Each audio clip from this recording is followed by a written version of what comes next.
And the thing is, I do believe there was talk about these things. I believe if we study history, the Confederates were able to shoot pterodactyls, back in the Civil War, and they spread these things out. Anybody can look it up online. Google it They yourself. spread these things out, and this is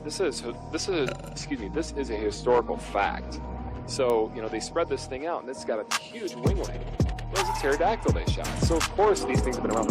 Now, they went extinct, obviously, slowly, but surely. And so... What I'm saying is Jesus wrote a dinosaur to work. That's history. It's in the Bible. How to Train Your Dragon. Historical facts. And if you don't believe it, do your own research. Pull up Google. You'll find the picture, I promise. Oh my God.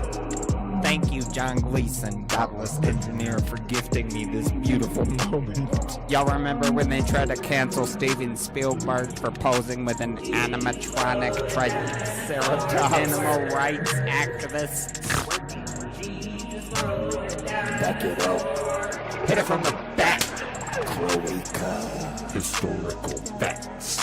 Eat my ass, BP. You're down here bailing on the rest of us because you don't want to process your grief and shame like a normal person by drinking and mistreating strangers. No, Rick. It is you who must nibble my cloaca, or bird asshole. Everyone knows what a cloaca is. back in the Civil War, and they spread these things out. Anybody can look it up online. They spread these things out, and this is a historical fact. So, they spread this thing out, and it's got a huge winglet. It's a pterodactyl they shot. So, of course, these things have been around.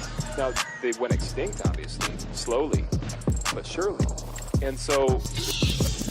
Paul Bunyan was sharing some Funyuns with his pet velociraptor. Whoa.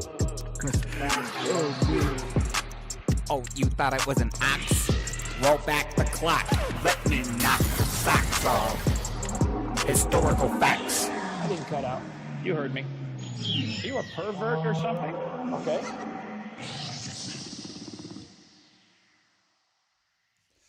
What's up, heathens? How y'all doing? I'm the Godless Engineer, and I critically analyze apologists' claims to give you the best arguments and information so that you can stand up and use your voice. Tonight, we're taking a look at a speed run of 40 atheist arguments and a Protestant who is going to be trying to refute them. And so we're going to see what his supposed atheist arguments are, and also what his responses to those would be. Some of them are good, I guess, maybe for an apologist. Some of them are bad. Hey, just wanted to say you don't have to be a good person to get into heaven. You just gotta suck my dick. That's right, Jesus. Some of them may be good. Some of the atheist arguments aren't even arguments, but we're going to figure all this shit out. So if you want to fuck around and find out how piss poor this apologist is, then please stay tuned.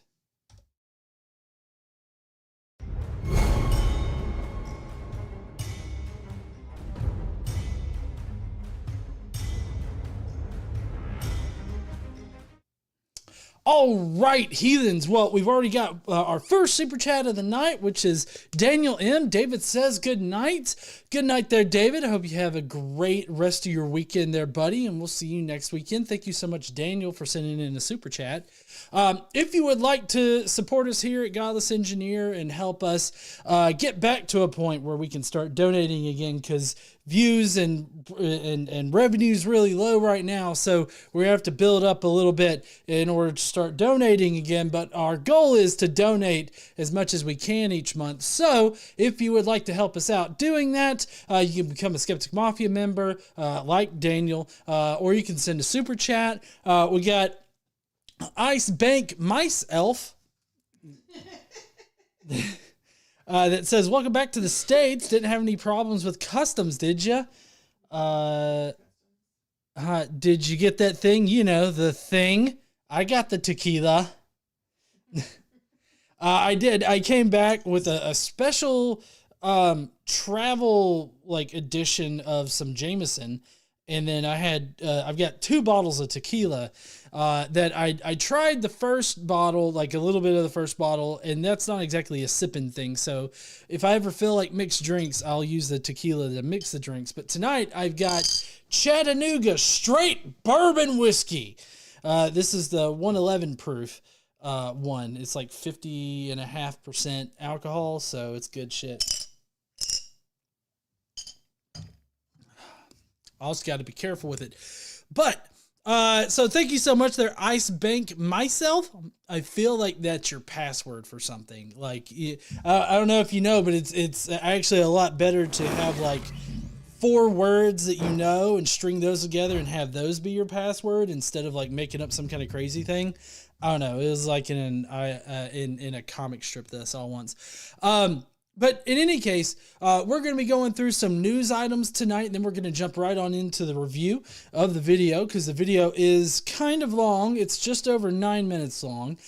He does run through a whole lot of arguments, so we are going to be stopping quite frequently to discuss some of these arguments. Hopefully, we won't have to say too much about them, because when I kind of went through the video beforehand, they all seemed like non-arguments. Like they were more statements than actual arguments against Christianity. Before we get into the video, though, I'm going to lay out like why I'm not convinced by Christianity, why I'm not a Christian, and we'll just do some general discussion on, you know, why it's good not to believe in things that don't comport with reality. So we're gonna do that beforehand. But we do have some news items to get to. Let's see. I ice bang myself. I bang myself. I bang myself. I spank myself. I thought it was saying I banged myself, but no, it's I spank myself. I got there. Got it. Spank yourself. All right. Well, y'all ready to get into the news? I still haven't done a new little intro thing. So it's going to be the Today I Learned deal coming up, but I will make up a song right here on the spot. So here we go. Today there's some bullshit news.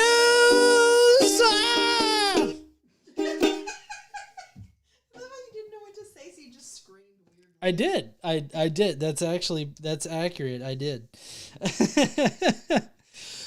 Before we get into the news tonight, I just put up a link to our heathen shirts that we have. You can also get to all the other shirts in our stores there. If you like this one, the Keep This Wall, because technically there's supposed to be a wall of separation between church and state. Even if the conservatives are quickly eroding it, there's supposed to be a wall there. We need to keep that wall. So that's why I've got this on.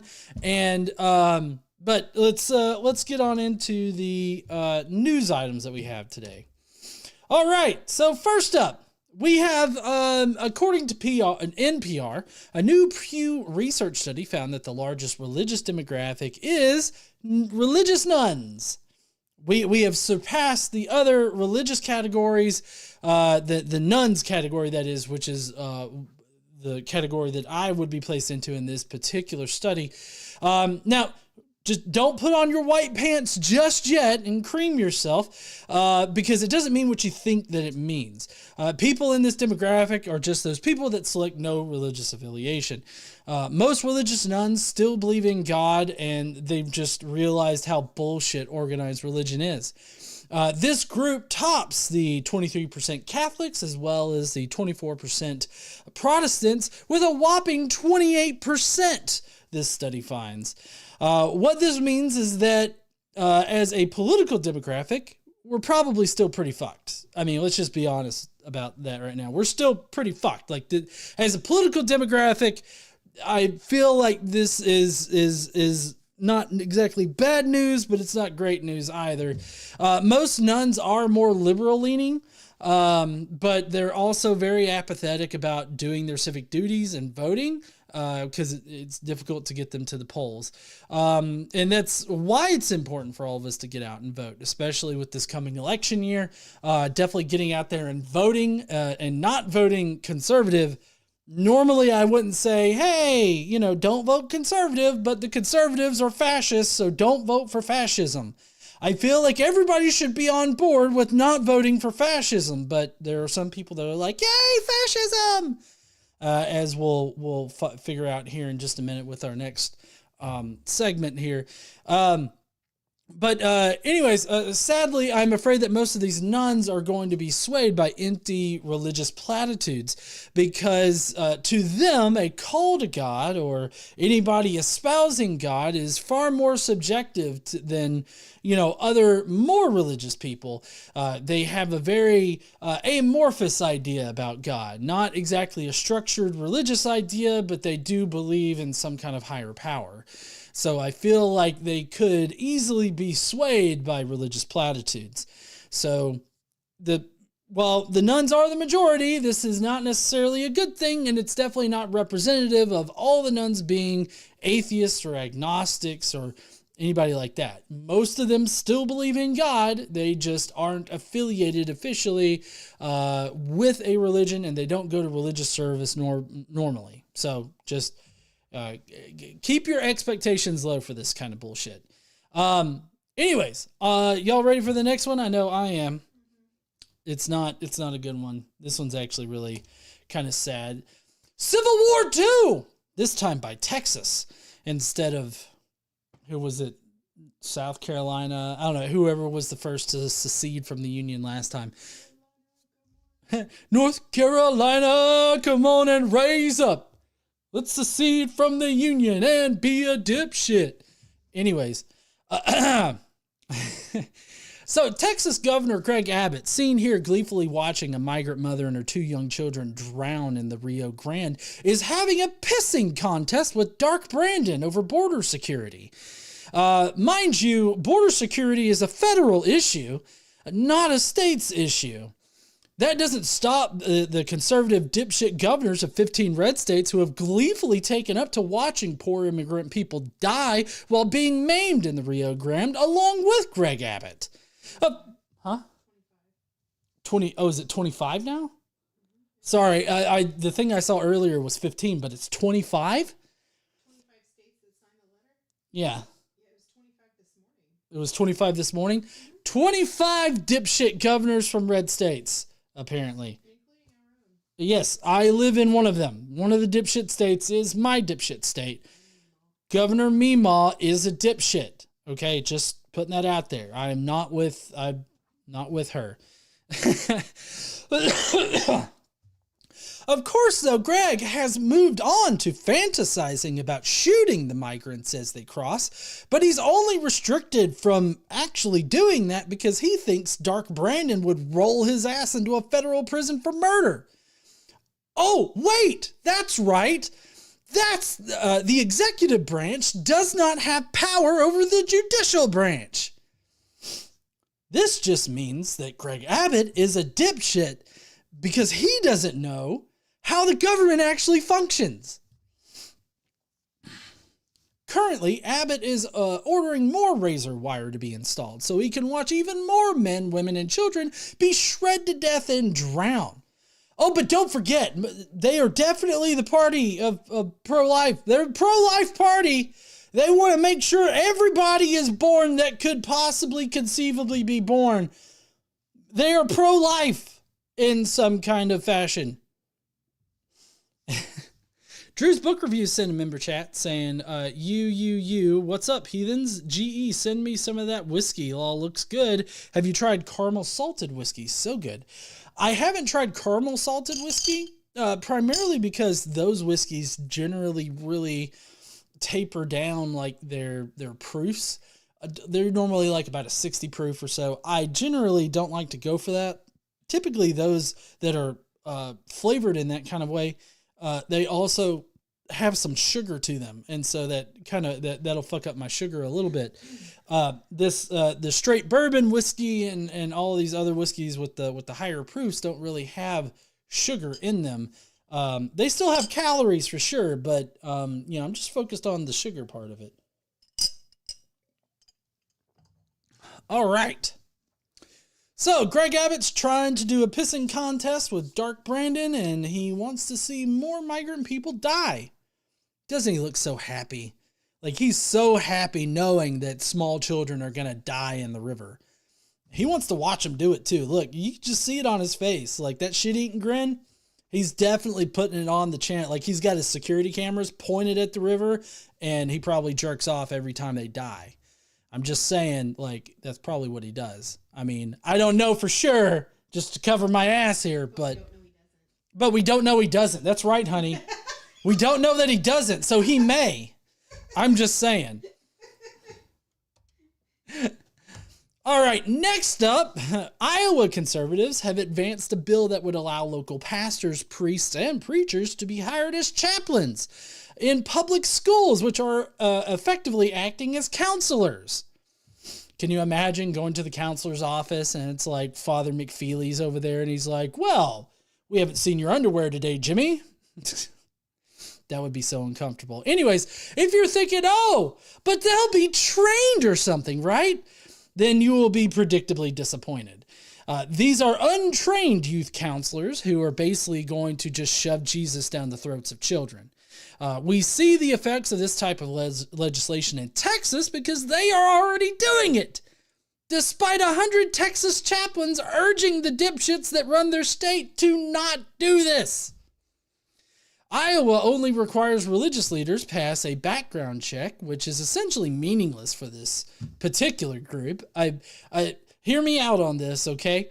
Because we all know that these religious communities love to protect and recycle pedophiles, okay? What makes this whole effort here essentially the conservative Iowan and Texan dipshits are basically rolling a D20 on importing pedophiles into schools.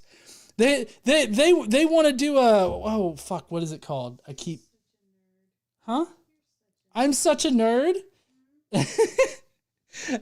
He basically wants to run the chance of importing a pedophile and giving them full access to children in public schools. I mean, it's like, you get that Nat D20 and you can totally molest these kids. Everybody in the chat probably knows what I mean. Do you know what I mean by a Nat D20?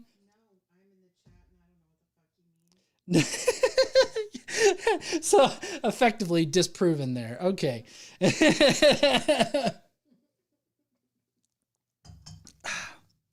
See, like, yes, everybody knows what a Nat 20 is in there. I said Nat D20, but I meant Nat 20. Everybody, I don't. I know. I'm sorry. Yes, you don't. A natural 20, meaning you roll a dodecahedron die and it comes up on 20 naturally without having to, like, manipulate it to come up as a 20. A natural 20. That's so stupid. When you roll dice, it just happens. Like, why would you pick it up and put it an unnatural dice roll? That doesn't make any sense. I mean, as opposed to picking it up, choosing a number, and putting it down, that's a possibility. That's not how dice work. I mean, unless the rules say that's how it works. That's super dumb. It would be super dumb. Anyways, Sirnian's right there for with you.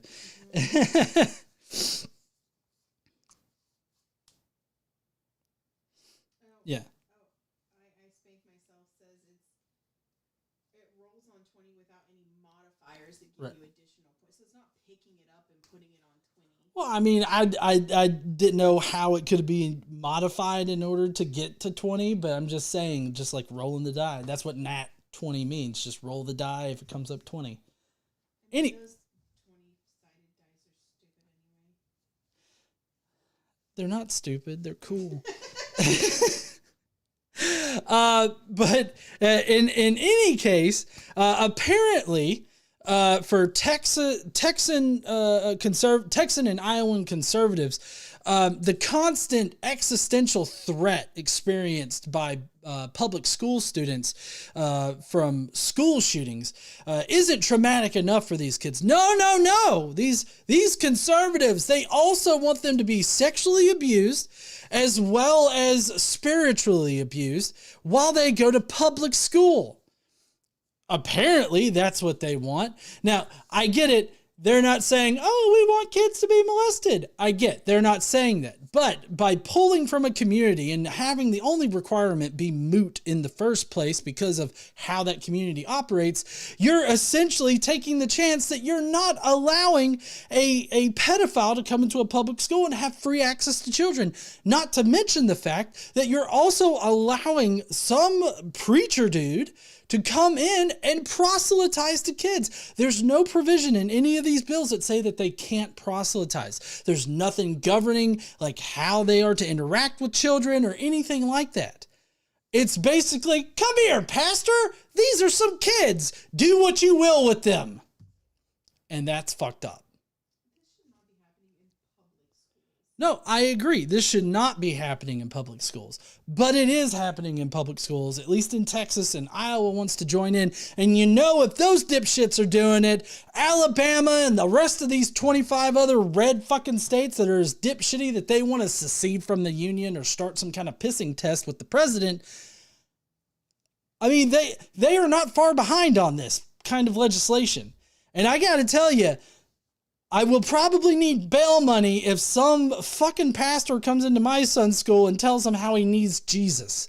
Okay? I mean, I'm just going to say right now, there was this guy in Russia who shoved his foot up his friend's ass and the friend died. Okay? So I may need bail money if this were to happen. Anyways. All right, public school priests. That's it for the news tonight. I hope that you guys enjoyed it. I know I did. I enjoyed talking about the bullshit that's going on in America right now. But we do have a video to get to, and so I'm going to bring that up right now, and we are going to get to the video review. Because like I said, there is a lot to go through in this video. He's still on vacation. Brocephus is still on vacation, and I also have to find a new segment for him to do because we don't have any more good content for the shitty ass science stuff. So I'm going to have to figure out how we're going to manage that. But my plan is for Brocephus to come back. It's just a matter of... He stayed in Mexico for a little... He missed the boat. That's what he did. Too much tequila. I'm surprised he likes tequila. Normally he's like a beer person. Yeah. Oh yeah, he's shame walking back from New Orleans. He's hitchhiking. He's probably got his bare ass leg out there like, come on, let me get in. To be fair, he's probably still in New Orleans doing voodoo and eating po' boys. Mm-hmm. Okay. All right, well, let's get to this response. And we're here at the response.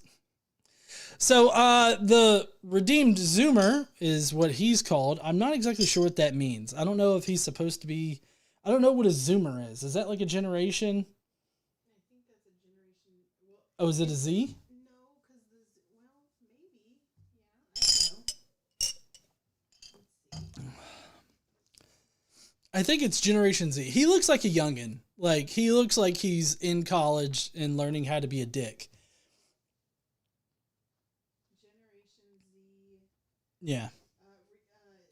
Mid to late 1990s as the start and 2010s is the ending. Oh, okay. 2010s is the ending. Born between 97. Oh, wait. Prestige Generation Alpha. Between 97 and 2012. Oh, okay. So Xander's 14. He would be a Zoomer. Yeah. That matches. Anyways. Oh, yeah, he's already shitting on Gen Alpha. All right, so Sunian had a really good idea in the chat. That's Brocephus rants. So that... Oh, yeah, that is a good idea. He rants about a lot of shit all the time. Yeah, I mean, hearing Brocephus rant about dipshittery going on in the U.S. might actually be kind of fun. Especially given the political, like, the elections coming up. Yeah, the elections coming up. Yeah, that would actually be a pretty interesting thing. I think Sirnian just found our new segment for Bro Cephas. I feel like Sirnian's pretty disappointed that we're not having a full slate tonight, because Sirnian always rejoices when there's a full slate. But all right, so we got the Redeemed Zoomer here, who's apparently representing atheists as this. I think that's an NPC character. No, I don't think that's NPC. That's some kind of feel-good face or something. I don't know. Anyways, that's us. So he's going to be refuting 40 atheist arguments, and we're going to go through them. We're going to try to get through all of them tonight. I don't know how, bad they're going to be or how good they're going to be. Like I said, I did a spot listen through this just to see if it was really worth answering. But anyways, I know that both Zod and Justin, Zod and Vice Rhino, Zod and Vice Rhino, they both have done responses to this. So I think it was yesterday, and then I think maybe Vice was today. Oh, maybe, yeah. I think so. I think his was this morning. All right. Anyways, let's get to this. Oh, will it? Well, if you feel the need to come over here and say something, please do. Atheists have a lot of arguments, but they never really think of anything new that the church hasn't had answers to for the past 2,000 years. Yeah, the church has definitely not come up with anything in new. Like every apologist argument, it seems to be like a derivative of the Thomas Aquinas's 5 ways. I feel like you could play 6 degrees of the 5 ways, and you would come up with all the apologist arguments that exist now. So, as far as like atheist arguments go, I forgot to go over, why I'm not a Christian. I forgot to do that. Let me go back to this screen right here. All right. So why I'm not a Christian, before we get into this response video. I find that the claims of the Bible do not comport with reality in several ways. They don't comport with what we know about history. In fact, they get a lot of things wrong about history. And so as far as like why I'm not a Christian or why I don't believe in the Christian God, it's because the claims of the Bible, the thing that describes a Christian God, are incoherent with what we know about reality. And if your explanation of your God is incoherent, then there's no reason why I should believe in it. So that's why I'm not Christian. Why am I an atheist in that I don't believe in God like at all, even a deistic God, or gods, sorry. Gods. Why don't I believe in gods at all? Well, I don't see any evidence for God. And so therefore, I don't see any reason to believe in God. I'm not convinced by any of the evidence that's presented by theists. So therefore, I don't believe in God. And that would be theists of any kind of flavor whenever they try to prove that their God or their deity exists. So that's why I don't believe in a God. So, I mean, true, I guess, as far as the beginning of this video goes, I haven't really changed the reason why I'm an atheist or why I'm not convinced by theistic arguments for God. And it's because none of those arguments actually support the existence of a God. So that's why I don't believe, and that hasn't changed the entire time I've been an atheist. And I feel like for most people that have been atheists, that's the reason why that they're atheists too. I'm not claiming to know why everybody is an atheist, and I'm not going to try to proclaim why everybody is an atheist. But I feel like at the core of it, it resides on this whole notion that, oh, these arguments don't prove your claim, therefore I don't believe your claim, is what it essentially boils down to. And so, true, we haven't changed or we haven't come up with anything new because we don't need to. It's the theists that need to come up with some kind of convincing argument in order to respond to our, non-belief, I guess, in a deity. So that's where I stand on this, first off. All right, back to the video. So let's answer them. Religion causes wars. Well, actually, only 7% of all human wars were caused by religion, and if you remove Islamic wars, that number drops down to 3%. Okay, so his first supposed argument is religion causes wars. Okay, that has nothing to do with whether or not God exists. Like, I would say, religion causes wars, or religion is at the heart of wars, or religion has been used in wars. I would use that as a response to somebody saying, oh, well, atheists can't be good, or atheists only cause negative things to happen to humanity or anything like that. Then I would say religions cause wars. Like, he even admits right here, only 7% of all wars were due to religion. To me, that just says that, well, religion doesn't prevent war, right? And even then, I haven't even checked out, like, everything that he's saying here, like what he considers to be a secular war, because while there have been wars that have been fought in the past that haven't been fought because of religious strife or anything like that, they've regularly been portrayed in a religious light. Like, they've been talked about as if to provide some kind of divine will for one side over the other. Obviously, that's propaganda, right? So, I mean, I wouldn't say that this is an argument against religion or any particular religion in general. I would say that religion causes wars is a response to something that religious people say. And I wouldn't even use like religion causes wars as like a main argument. I would use it as a rebuttal to somebody saying that, well, atheists cause, the decline of society or something of that nature. This would be one bullet point in my full list of things that religion has done in the past that has been negative for society. %. A lot of evil has been done in the name of religion. Okay. Again, this wouldn't be an atheist starting off by saying, oh, well, I'm not religious, or I don't believe in God because people do evil in the name of religion.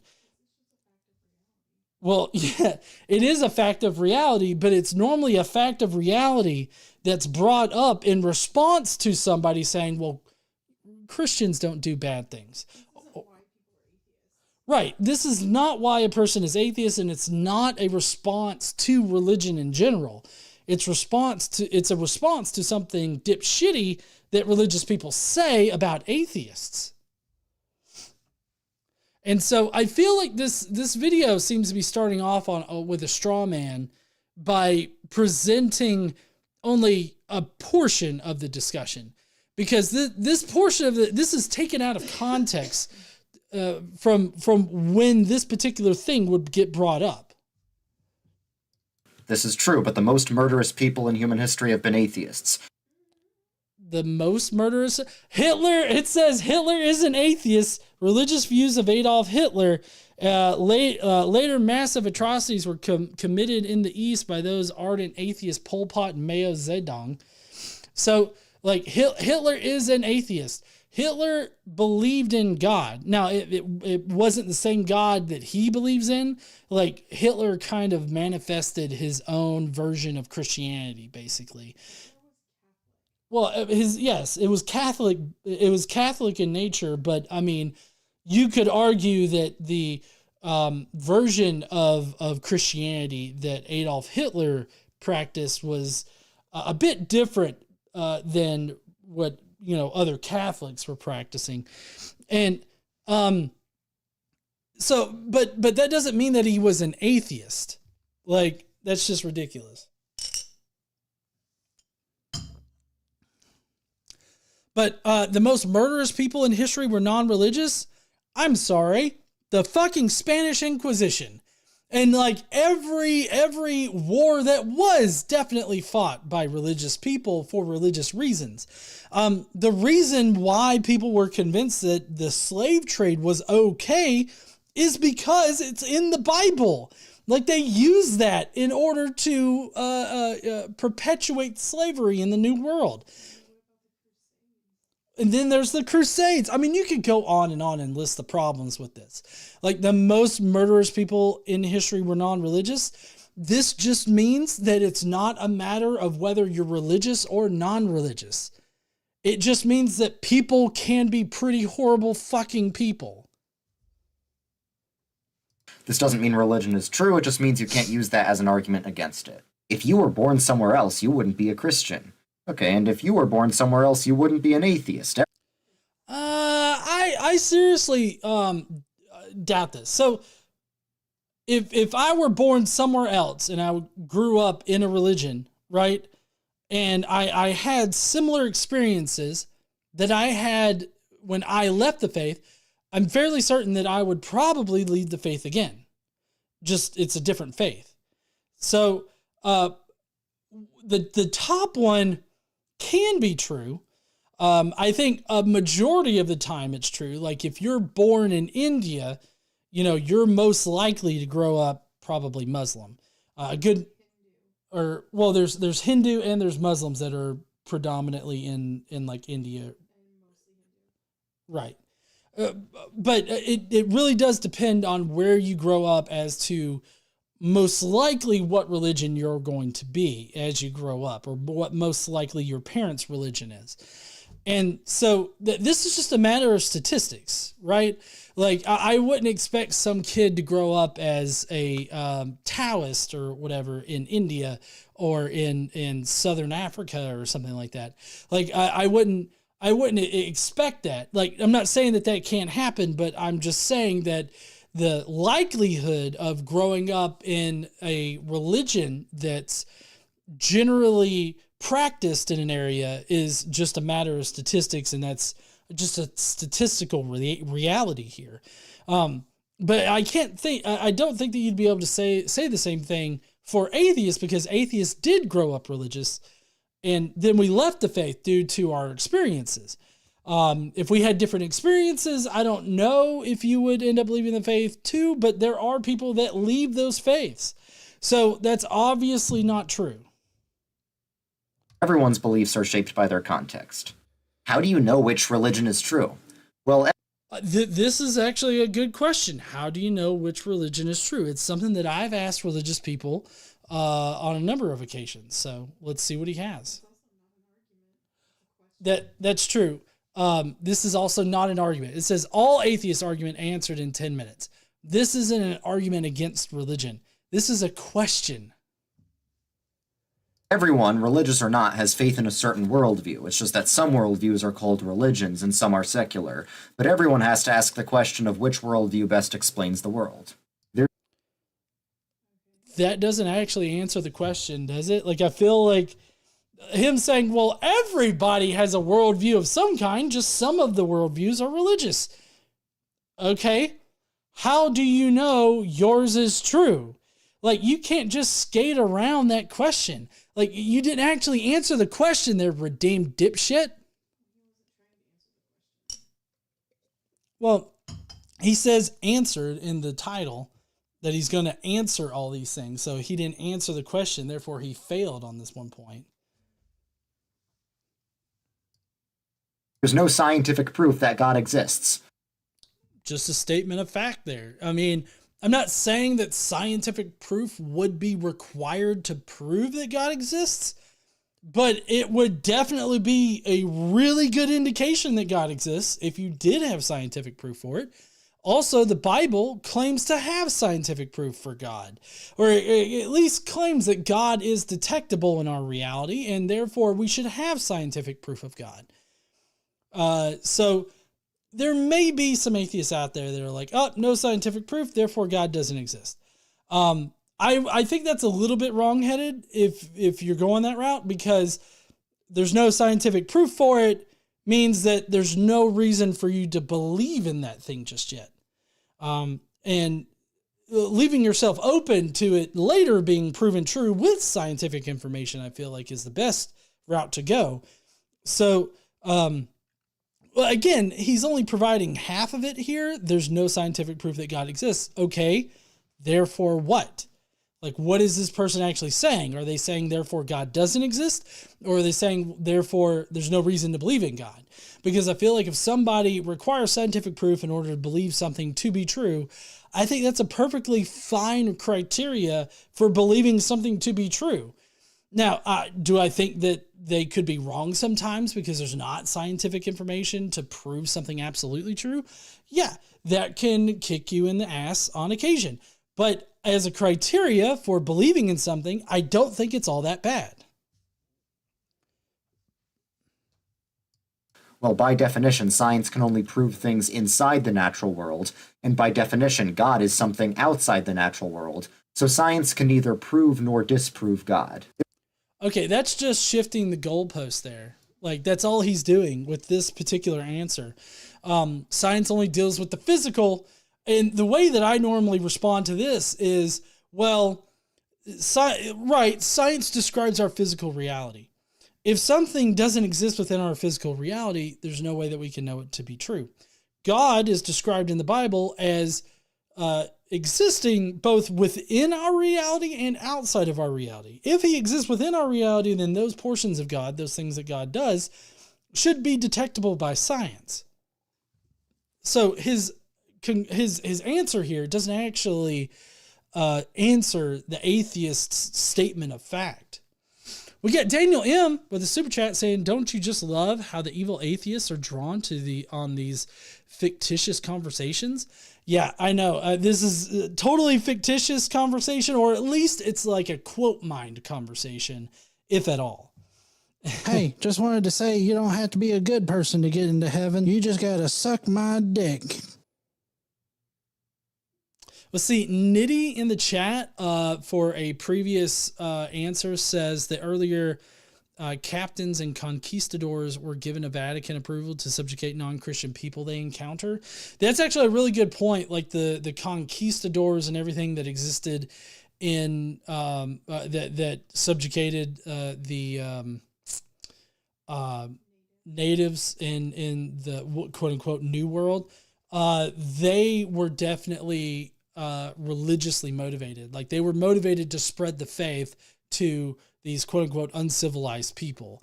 And so they were definitely religiously motivated there. And there was a lot of genocide that occurred with that particular part of history.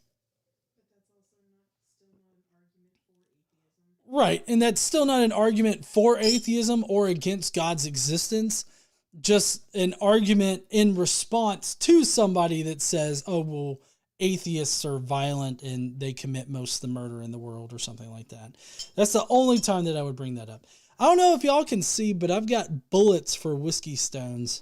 True American right here.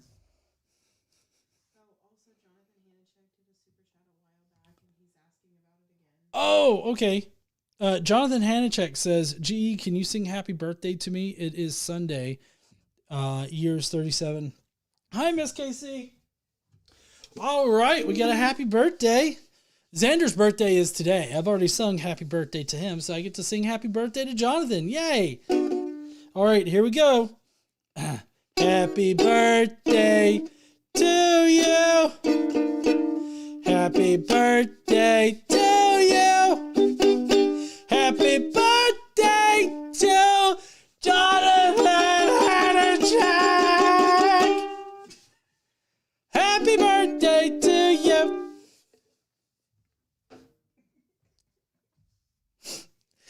Thank you, Jonathan, for your super chat. I appreciate it. That's an argument against God's existence, my singing. He should have put, this guy should have put that in there. We're only a minute into this video, by the way. Yeah. Nor disprove God. There's no evidence of anything supernatural.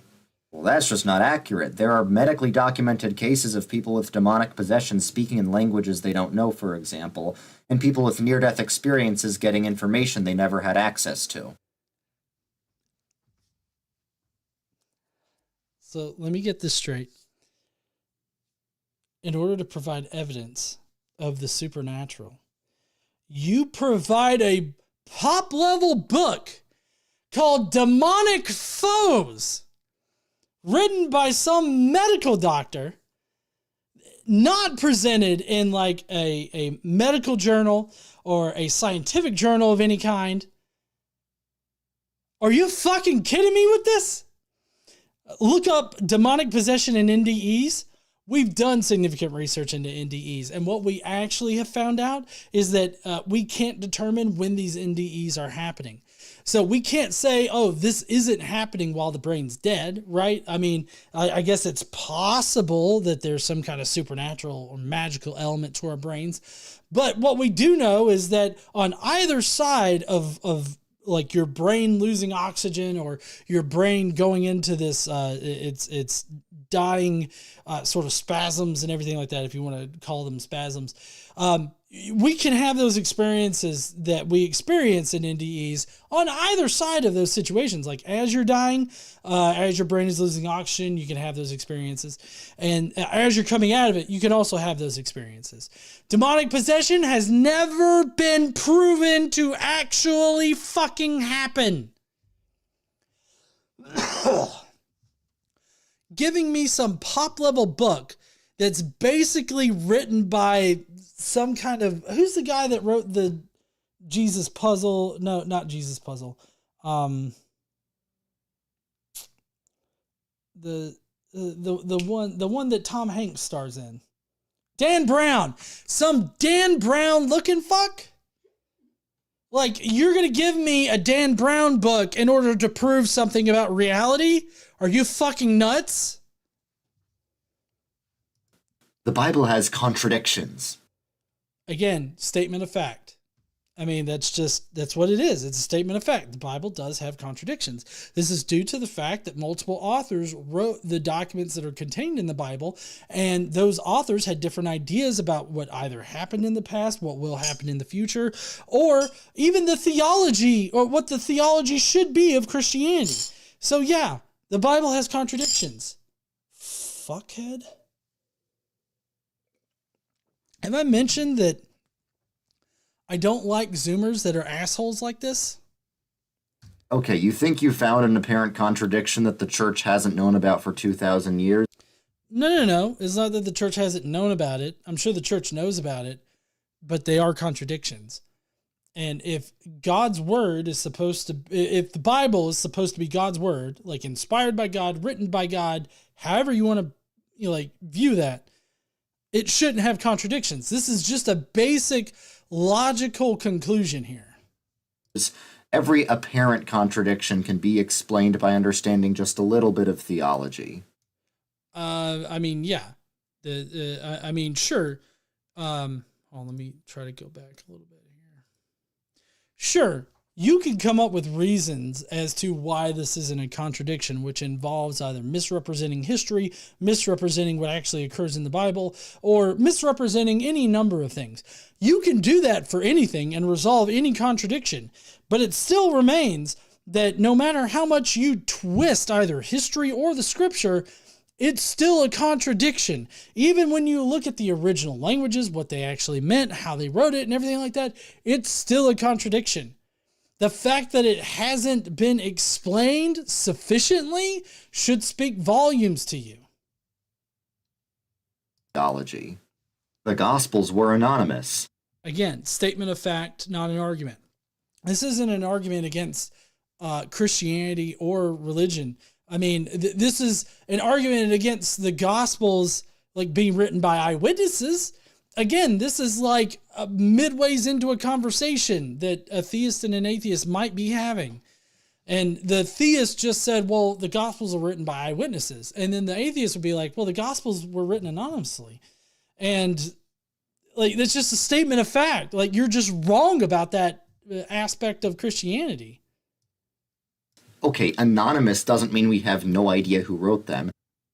Yeah, I mean, actually, that's what anonymous is. Like, if you're anonymous on the internet, they don't know who you are. The entire premise behind the hacker group Anonymous is that you don't know who they fucking are. It bothers me when they don't fucking know what words mean. It just means the names of the authors aren't signed in the text itself. Which means that we don't know who actually wrote them. But we literally have writings from church fathers who knew the apostles and can verify that they indeed wrote the books named after them. Like hundreds, like at least 100 years after they were written, though. And there's no way that they could have known who wrote them because there's no record of who wrote them because they're anonymous. That's what anonymous means.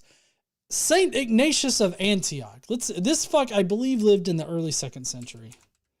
Saint Ignatius of Antioch.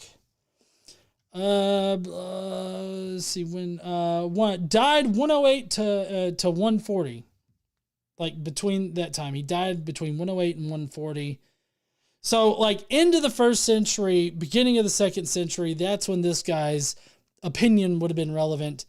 He didn't know them, and nobody says that he knew them. Like it's not until Irenaeus, which is at the end of the 2nd century, that we get anybody that says, oh, this person knew that person and they said that they wrote this book. Like, see, like this thing right here on the screen that he's got. Of course, the Apostle John wrote the Gospel of John. I knew him. You can't find Saint Ignatius of Antioch saying this, that he knew John or that he was taught by John, the Apostle John. What you find is Irenaeus claiming to have been taught by Ignatius of Antioch, who was taught by John. That's what Irenaeus is saying. I believe Irenaeus is second. Let's see. Irenaeus, is he into the 2nd century? Or yeah, he's middle 2nd century. Let's see, during Irenaeus. Irenaeus, yeah, so he was a priest during 161 to 180. So it's definitely the second half of the 2nd century. And he claims to have known Ignatius and everything like that. So, I mean, like, this is second or third hand information that he probably just made up. The Gospels misquote Jesus. Now, it's true that a lot of secular scholars think the Gospels are a mix of real quotes from the historical Jesus and fake quotes added by the church, but none of them can agree on which quotes are legit and which are not, so we can discard their opinions. I mean, I don't think you necessarily discard their opinions. I do think that you can't know what Jesus actually said if Jesus existed at all. So, I mean, saying that the Gospels misquote Jesus, I would agree that that's a bad statement to make. It's not an argument about anything. This isn't framed as an argument about anything. This is just like a statement of fact that the person is saying, but it's not actually a fact because we can't actually establish what Jesus actually said.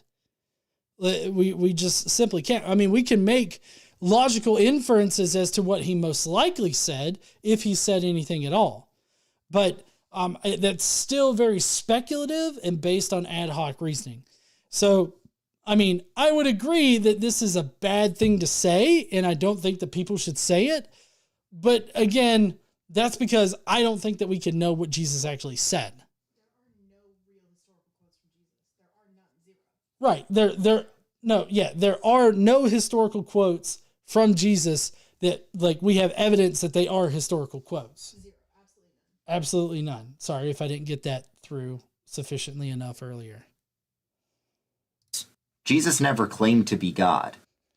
Okay, so this is definitely a matter of interpretation of the Gospels, because that's where Jesus does most of the talking at.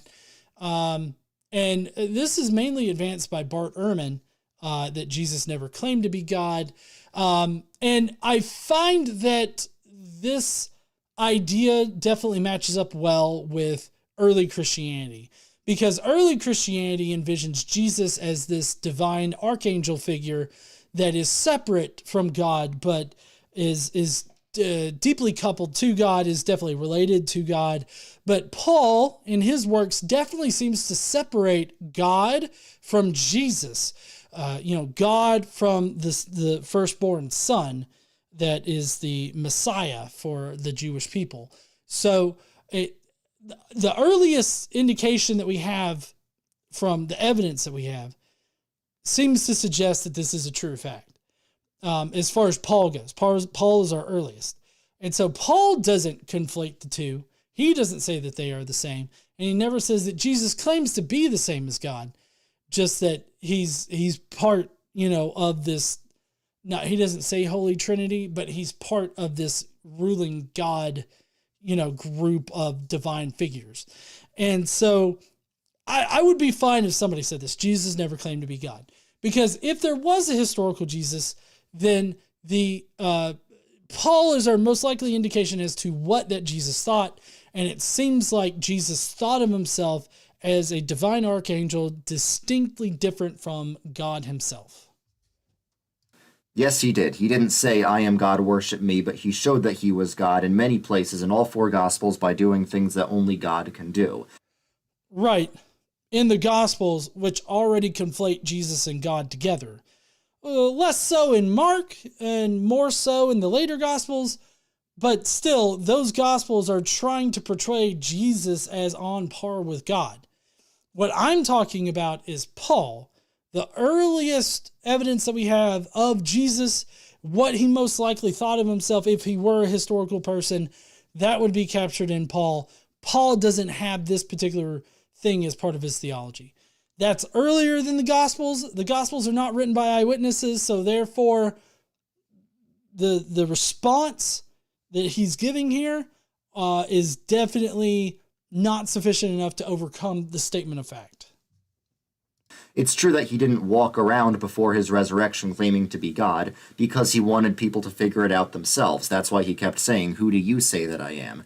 However, after his resurrection, people figured out that he was God, and Jesus congratulated them.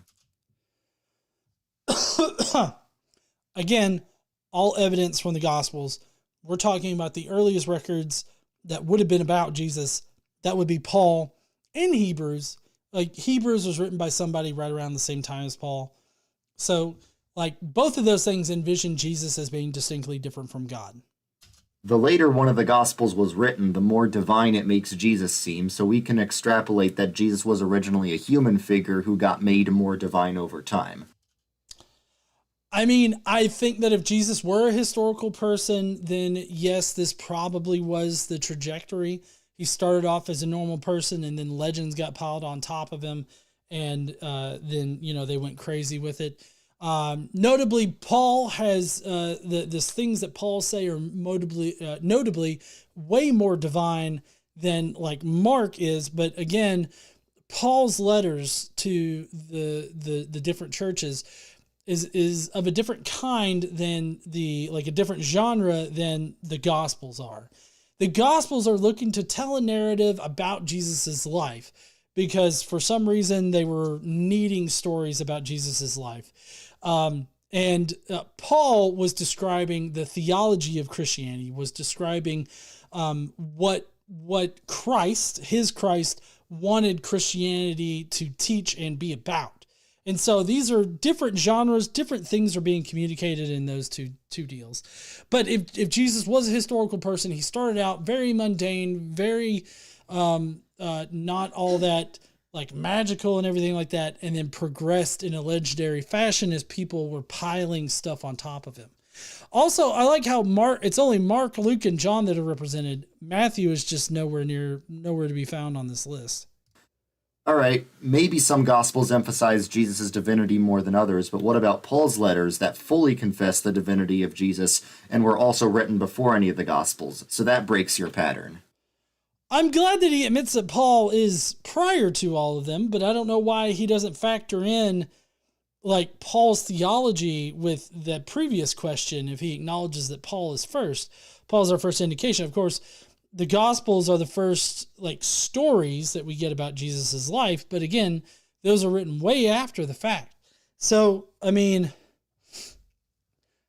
I admit Paul has a higher Christology than Mark does, but Mark is looking to describe Jesus as a person in history that established the religion, because for whatever reason they needed that. The Bible supports slavery. Yes, statement of fact. No, it doesn't. Just because there's slavery in the Bible doesn't mean the Bible supports it. Leviticus 25:44-46, God is prescribing laws. God says that you can go to the nations around you and buy slaves. And those slaves are definitely chattel slaves because you can pass them down to your children as property. You can own them as property. So yes, chattel slavery is in the Bible. It's supported by God. And you could even go to like Numbers 31 where sexual slavery is present. God prescribes that the Israelites utterly destroy an entire group of people, but save the virgin girls as spoils of war. And so there's chattel slavery and there's sexual slavery. God also prescribes the way in which women are purchased and bartered and traded in the Israelite culture, with, people being able to buy daughters, essentially. I mean, that's how the nation of Israel even got started, was one dude worked and bought a woman. So, I mean, yes, slavery exists in several forms in the Bible. It's definitely commanded and looked favorably upon by God. Condoned. That's the word I was looking for. Condoned. There are some Old Testament verses that could be interpreted as condoning slavery, but Jesus himself said that the Old Testament made accommodations to people's sinful state. And also, slave owners in the American South had slave Bibles for their slaves to read, but it omitted a lot of the real Bible, so if the Bible actually did support slavery, this wouldn't have been necessary. No, I mean, I like the fact that there is slavery, like, worked into it, like, slavery as far as it being condoned by God, like one people taking possession of another group of people. Like, just because, Oh, sorry, I thought you said something. Just because there are some portions that you could highlight that speak against slavery doesn't mean that God is against slavery. Like, God was against his people being slaves, and he sought to free his people from slavery. But that doesn't mean that God had a problem with slavery. He had a problem with his people being in bondage. And so just because the slave Bible exists doesn't mean that God doesn't condone slavery in the Bible. And just because the Gospels seem to have a retcon for why God prescribes certain things doesn't detract from the fact that God prescribes a whole lot of things in the Old Testament.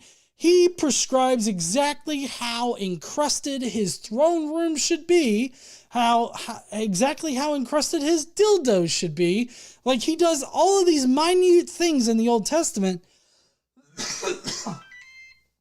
The fact that he didn't say, oh yeah, by the way, don't own people as property, that speaks volumes as to whether or not God condoned slavery. Christianity supported slavery. Christianity did support slavery. Christianity was the main driver of the slave trade in the New World, like in the actual slave trade in times that everybody generally thinks about, Southern slavery. And so it was a main driver. That's how they rationalized being able to kidnap people from Africa and, create this whole human trafficking triangle with it, right? And so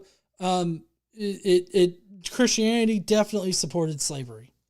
We got Catholic Tutor that sent a super chat saying Paul wasn't Trinitarian. The Bible has contradictions, but those don't follow that there is no God. America was racist, but John's still American.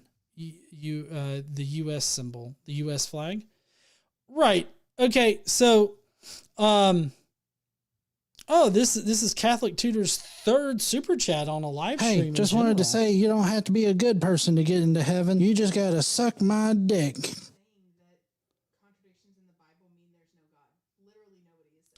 Right.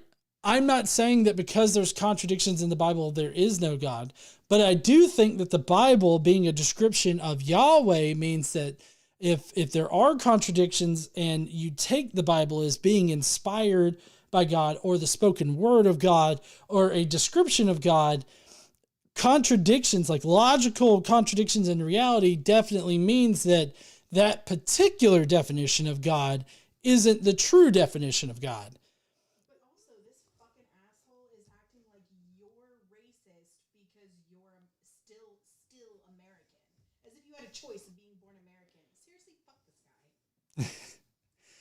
I agree, honey. Fuck Catholic tutor.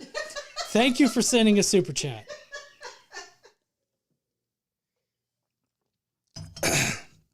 I'm not exactly sure what the connection between being American and America being racist and the Bible having contradictions. Like, America being a place and an American being a person being born in America, like, American doesn't automatically mean racist. But the Bible, if you take that to automatically mean a description of your God, and if that description of your God logically violates reality, then that means that that description of God is not the actual description of any God that would exist. So it doesn't mean that God doesn't exist, but I would definitely say that your Bible doesn't describe the God that actually exists if one does, if that makes any kind of sense. Well, sure, some Christians did, but all human civilizations have had slavery. Christian civilization was the first one to abolish it on moral grounds. Well, not Christian civilization. Like, we're not, I mean, don't play that card here, because America is a secular nation. At least it's supposed to be. And so saying that, you know, a Christian nation abolished slavery, that's not accurate. In fact, the abolition of slavery was just seen as a means to the end, to an end for, you know, the Union side. If it wasn't seen that way, like if it was actually Christians that were ending it because of Christian morality and all this other stuff, then I feel like Abraham Lincoln wouldn't have had to campaign for people to abolish slavery, to pass the 13th Amendment. You know, you had Lincoln that had to campaign and convince people to do it. You even had Abraham Lincoln interacting with the public and asking them like, oh, would you abolish slavery? And they're like, well, you say that'll end the war, right? Yeah. Well, then, yeah, sure, we'll do it. It's like, if it didn't end the war, would you still do it? No, we wouldn't. Like those were conversations that literally happened. So it had nothing to do with like Christianity as far as being the main driver. There were people that used Christianity in order to make the arguments for abolitionism, but that doesn't mean that abolitionism comes from the Bible. The fact that you're against slavery is due to Christian influence. Also, most organizations fighting modern-day slavery are Christian. I'm sorry, what? Most modern organizations that fight against slavery are Christian? I don't see how that has any effect on whether or not Christianity supported slavery, like as far as being in the Bible, or the Christians that concocted the slave trade and kept it going for a long time rationalized it with Christianity. Those things are still statements of fact from history. And I think that if your Bible describes your God, then your God definitely supports slavery in one way or another. Actually, in multiple ways, at least 3 different ways. God killed tons of people in the Bible. Well, it's actually way more than that. God numbers everyone's days. He's the giver of life, so he can take it, especially if people sin. Well, that's just a bullshit answer. Like, especially if people sin. Well, your Bible defines everybody as automatically committing sin as you're born. I mean, maybe this is a later Catholic sort of thing that, you know, original sin is baked in there. But I mean, I haven't heard one apologist from any denomination say that anybody is just free of sin completely without, you know, sucking Jesus's dick. So, I mean, everybody has sinned. So basically he's just saying, yeah, but we kind of deserve it, right? That we deserve to die. Like, that's such a bullshit answer. Atheist countries are more prosperous. Some of them are. The more secular a country is, the higher it is on the, like the health of the population or the happiness of the population. Like, populations that are more secular tend to have way better standards of living and all this other stuff. So, I mean, this is, again, just another statement of fact. I mean, I don't know if I would say atheist countries are more prosperous, so therefore atheism is better, but I would definitely say that the more religious a country is, it seems like the shittier it definitely is, because religious people want to try to exert their religious ideals on the rest of the population. Yes, it's true that Northern European countries are very prosperous and very secular, but correlation doesn't equal causation. It's not like atheism causes prosperity, it's that prosperity causes atheism, because when people have comfortable lives, they don't feel a need to depend on God. Well, no, I mean, I definitely agree that correlation doesn't equal causation, but I do think in several instances you can definitely correlate a belief in God or these religious ideals to negative effects on society. Like, you could definitely tag the mortality rate of infants in certain portions of the United States to a religious idea that, medical science is bad, and that, you don't need medical science, you just need, God. These faith healing communities that exist here in America. You also have, like, the more fundamentalist portions of the United States. They regularly subjugate women and minorities in their communities. So that's definitely something that's directly tied to their religiosity. So there are certain things that you could directly tie to religiosity, but I wouldn't say that, just because someone is religious, that means that they are a negative drain on society. But why are these particular countries so prosperous in the first place? They may be secular now, but they're rooted in generations and generations of Protestant Christianity. If you want an example of a country that's atheist and not rooted in Christianity, look at communist China. There's 4,000 gods that people believe in, and you're atheist to 3,999 of them. I just go one god further. All right, so this is the Ricky Gervais thing. I've heard Ricky Gervais say it. I don't know if he's the first one to say it. It doesn't really matter. But, I mean, I feel like this isn't really an argument against anything. I've always taken this to be just a distinction. Like, I'm no different than you. I just go one God further than you do as far as religiosity goes, or, belief in God goes. Right. It's not an argument that your God doesn't exist or that a God doesn't exist. It's just really putting into context the differences between an atheist and a Christian. You just so happen to believe in one more God than I do. And we both disbelieve in all of these other gods.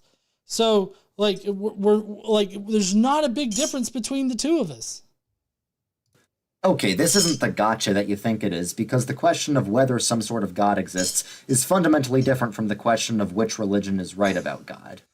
Well, you declined to actually answer that question, so we're still left in the air, like, it's still up in the air as to how you know that your religion is true. Like, you haven't answered that. So, I mean, I agree that this is not an argument against God and everything, but you're not actually answering the question of why is your God the one real God? If God created everything, then who created God?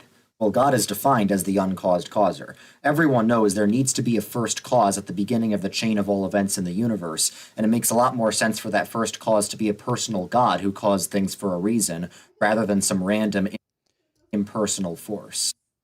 Yeah, I don't know why that makes more sense. Random impersonal force. Does it take a personal force to make it rain? Or to cause sleet and snow? Like precipitation. Does it need a personal force to cause precipitation? Like, does this person that made this video, the redeemed bullshitter, does he think that God is required for rain? Like, the beginning of the universe being a natural process is fundamentally no different than rain occurring in Alabama. Like, fundamental meaning it's no different than just any other natural cause. Like, it's different, obviously, but as far as it being a natural cause and not needing some magical explanation, there's no difference. So Why does the beginning of the universe require a personal force like God? Why can't it just be a natural process that happens? Science disproves God. I would not advise anybody to make this particular argument. I would say that this is an argument, and I don't think that it is the flex that people may think that it is. I think that you can logically prove God. And I think that you could use some of the same principles that science is based on in order to prove God. But saying, oh, well, science doesn't prove God, therefore God doesn't exist. Or science disproves God, as he's got it presented here. I feel like there's a lot of nuance that's not mentioned in this. And so you would actually have to explain a bit further. And I think that this should, something similar to this should only be brought up like as a response to, well, why don't you believe? Not like you're coming at a Christian or any kind of religious person being like, well, science disproves God, so therefore he doesn't exist. Your God doesn't exist. I feel like you would have to do a lot more explaining as to what you mean by that, not just this rhetorical thing. Well, actually, the church invented modern science. All the founders of the scientific revolution deeply believed in God, and medieval theologians laid the groundwork for modern science by saying the world was governed by an intelligent creator. That means we can understand the world with our intelligence. Okay, none of this has any kind of bearing on whether or not God exists. It doesn't matter if theologians or the church invented education or invented schools or anything like that. It has no bearing on the truth of reality. It just means that they were the first ones that had enough money to do it. That's it. And the claim that God is necessary for the laws of nature to exist, that's just a speculative claim that has no evidentiary support. So there's no reason to believe that that is a true claim. And studying God led to studying the world because the world is God's creation. God is just used to fill in the gaps of things that science can't explain yet. Sometimes that's true. A lot of people do use a God of the gaps kind of argument for things that they don't understand personally, which would be personally incredulous. But that doesn't mean that God doesn't exist. Like, just because humans use God as a filler for things they don't know, that doesn't mean that God doesn't exist. But it does mean that the gap in which God resides for humans and for our perception of reality seems to be ever receding to the point where we just don't need God for it to happen, for anything to happen in reality. And so if that's the case, that doesn't mean that God doesn't exist, but it also doesn't mean that God does. It just means that we don't have any reason to believe a God is necessary. That's all that means. So a God could exist, like a more deistic kind of God, an impersonal kind of God. That one could still exist, and we would have no way of proving that he doesn't or he does. Well, actually, God is the reason for everything, even things that science can't explain. It's okay, well, this is just shitting in your hand and throwing it at the wall and claiming that you've answered their question. Because just saying God is the reason for everything, and that's the reason why science can explain it, like, we created science in order to describe reality. This has nothing to do with God. If God set everything up and everything, then science was set up by humans in order to understand that reality that God created. True. But that doesn't give us any kind of indication as to whether or not this God out there exists if he doesn't have any kind of discernible presence in our reality. And as far as we can tell right now, he doesn't. not one or the other. It's not like everything's explained by either science or God, and the more science can explain, the less God can explain. Really, science can explain almost everything, but God is still behind it all, because science explains the how, and God explains the why. This is just shifting the goalpost again. Jester, Lord of Fools, says, tell us about programming Y into a computer. Oh, tell us about programming Y into a computer. Jester, maybe you can explain a bit more in the comments there, because not exactly grasping what you're wanting me to explain. Like, there's like programming is like the how to complete things, but I guess looking at a program, you wouldn't be able to discern like a why this was programmed in this kind of fashion. Yeah, I definitely have to look for the notes, look at the notes of that. But this is just shifting the goalpost. Basically saying, oh yeah, science describes reality, but God's behind reality, and that's why science can explain reality. You're not actually explaining anything. You're just ad hoc suggesting that God is behind everything without actually proving that God is behind everything. Oh, Jester is saying why is unnecessary. Right. The why is unnecessary for understanding reality, just like the why a code was written is unnecessary for the code to operate. If God is good, why can't he destroy all evil? Well, he eventually will. Why? He eventually will. Sure, buddy. He eventually will.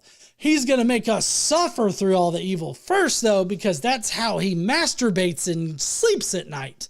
He masturbates to all of our sorrows and misdeeds and everything like that. Like, that's how God gets off, right? Why can't he do it now? Because he'd have to destroy you.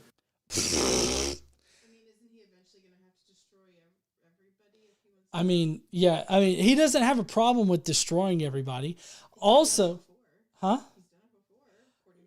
Well, yeah, he's done it before according to the Bible, but also this has the fundamental understanding that everybody is evil to the core. And I feel like that's just a broad strokes misrepresentation as to how human psychology works. Because I don't think that humans are evil from the very beginning. I think that evil people can be cultivated through a life of experiences that molds them into that evil kind of person.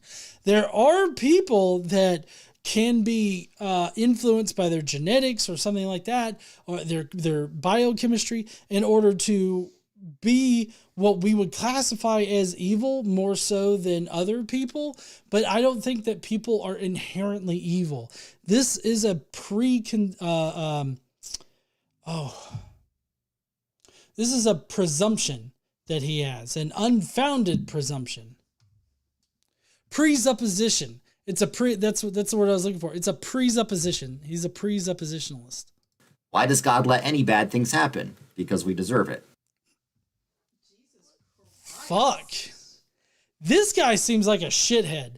Like, we deserve bad things to happen to us. Like, why? I don't know. I don't know why, but it seems like he's totally bought into this whole toxic relationship and thinks that he deserves this punishment. Well, animals don't sin, so why do they suffer? Well, the Bible says all things will be restored, so if God is good, we can assume that they will be compensated. Compensated? Yeah, animals don't sin. Why do they suffer? This is a good question. He doesn't have a question there, but it's a question. That's a good question to ask, but like saying that, oh, well, everything's going to be restored later, so they're going to be fine. That doesn't actually answer the question. This is a non-answer again. And it doesn't undo all the suffering. Right, yeah, it doesn't undo all of the suffering that these animals have suffered through. If you were to punch me in the face and then give me $20, my fucking face still hurts. That's a good point. I don't know if y'all heard, but Casey said that if you punch her in the face and then give her $20, that doesn't negate the fact that you punched her in the face and her face still hurts. Like, now she has $20, sure, but you essentially paid her to abuse her. Well, I mean, that's what Christians do. They pay the church to abuse them. I mean, that's right. Especially Catholics. They pay the church so that Father McFeely can dingle their bungahole. Mm-hmm. How do you know that God isn't evil instead? Well, because evil is not a thing the way good is. Just like cold is just a lack of heat, and dark is just a lack of light, evil is just a lack of good. And for good to be objective, it needs to come from God. So a God who is objectively evil is logically impossible. Okay. So he's subjectively defining what it means to be good, which is in accordance with God's nature. I mean, that's just a fancy way of saying what God likes is good, what God doesn't like is bad. But God still has to specify what he doesn't like. And it's not that like, well, God didn't say this was good, therefore it's automatically evil. Like that's not how I've ever perceived it to work. But it's definitely a very subjective criteria for what is good and what is bad, because then it's not really what's good or bad, like the moral implications of whatever action. It's whether or not God thinks it's good. Like that's what it turns into. They essentially shift this idea of morality and convolute it with whatever God likes. And that's not actually discussing morality. That's discussing what your magical wizard in space likes to happen. Who is objectively evil is logically impossible. Can God make a rock he can't lift? Well, you're just Yep, his ignorance is a lack of education. I agree, hun. Also, this is not an argument against God. Right, this is not an argument against God. And he does kind of try to recontextualize it, like, can God contradict himself? This is a little bit more intelligible of a question. I have never used, can God make a rock he can't lift? Like, I've never used that at all in a conversation. I wouldn't suggest people use that. I get the purpose behind it, but I feel like there's just too many easy ways for religious people to get around it. So it's really just, it's just a non-starter for me.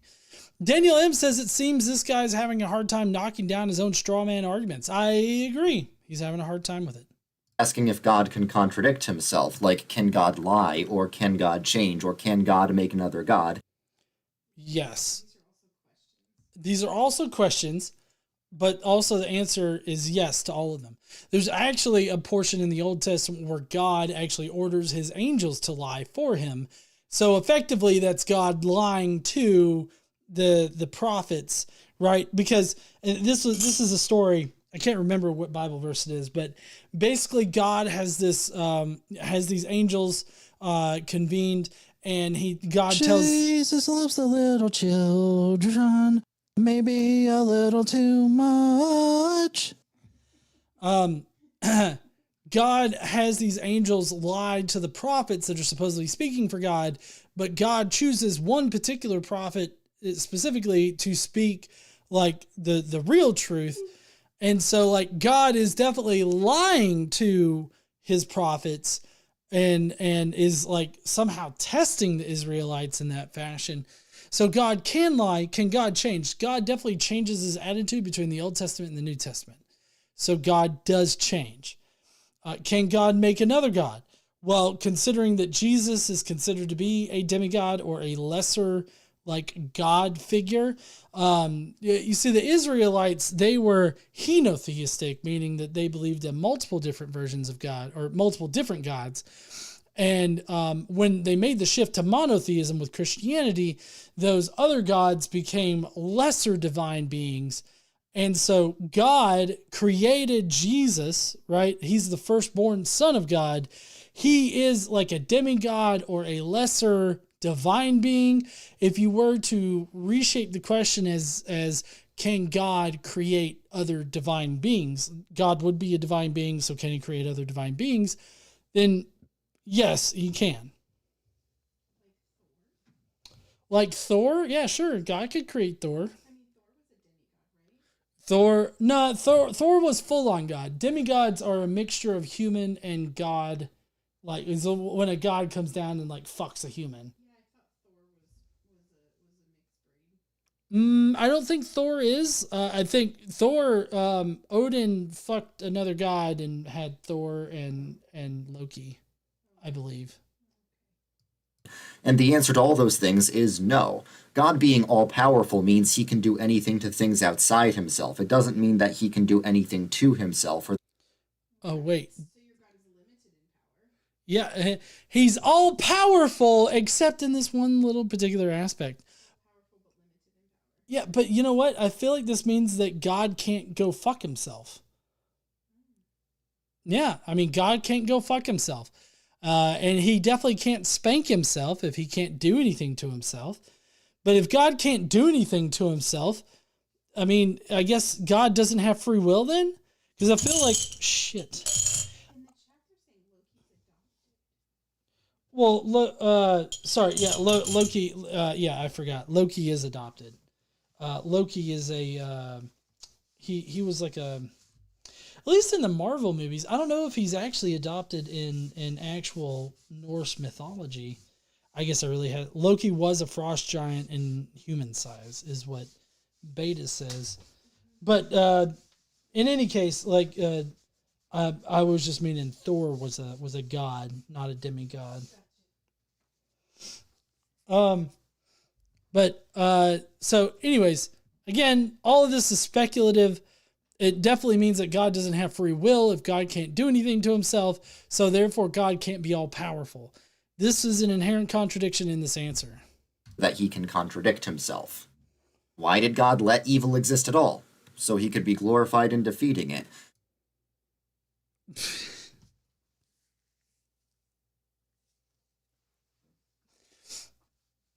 So, you know those movies where the evil dude unleashes, like, let's say, piranhas in a river, and then that's the guy that you call to get rid of the piranhas? That's the bad guy in the movie. He's the bad. You're essentially describing God as the bad guy. Triumph over evil is a greater good than evil having just never existed. Religion is just wishful thinking. Well, if that were true, then the Bible wouldn't be all about how much we all suck. Thinking. So, Daniel M. Also props to anyone who can tell me how to turn off this fucking autocomplete so I can type my shit in peace. Yeah, that's got to be in settings somewhere there, bud. Google that shit is what Casey said. I don't see the Bible. Well, I mean, maybe the Bible is about how much we suck and how much God is good and how much we need God because we suck. But this is just an expression of the toxic relationship that the Bible wants you to develop with God. That's all that is. Religion is just wishful thinking. This isn't an argument against any religion or God at all. This is not anything. And I wouldn't say this, and I don't know any atheist that says this exactly. Like, this is just not something that atheists say. Hey, just wanted to say you don't have to be a good person to get into heaven. You just gotta suck my dick. See, I mean, Jesus knows what's up. Well, if that were true, then the Bible wouldn't be all about how much we all suck. Psychology explains why you believe in God. So what? If God is real, we should expect there to be some psychological or social benefit to believing in him. Psychology explains why you believe in God. I mean, I think that psychology can explain a lot of things. I don't see how this is an argument at all, and I don't know any atheists that uses this as an argument against God or against religion or anything like that. So I don't. I also don't see, even in this guy, the psychological benefit of believing in God if he thinks he deserves being tortured. Yeah, well, that's a good point, honey. If this guy believes that we all deserve death and deserve to be tortured and deserve to suffer, where's the psychological benefit in religion? Like, where's the benefit in believing in this God that you're supporting here? Yeah, that causes you to have such a negative self-image.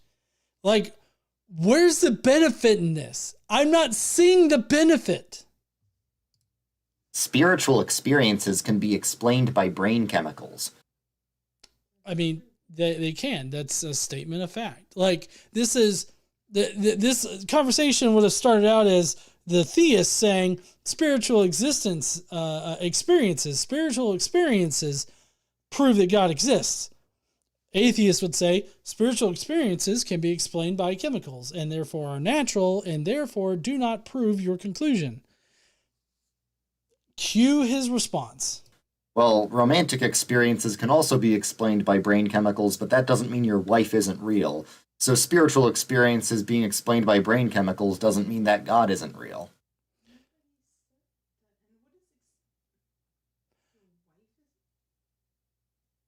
So, romantic experiences are just that, experiences. I'm not saying, like, nobody's making the argument that, oh, I had a romantic experience, therefore my wife exists. That's not what we're saying. Like, the wife would have to physically exist there, I guess, for you to have a romantic experience with her. Now, it could be happening all in your head, but it doesn't necessarily mean that it is only happening in your head, as far as like having a wife goes. But if your argument is spiritual experiences prove God's existence, the fact that spiritual experiences can be explained by brain chemistry means that it's not proof of magic.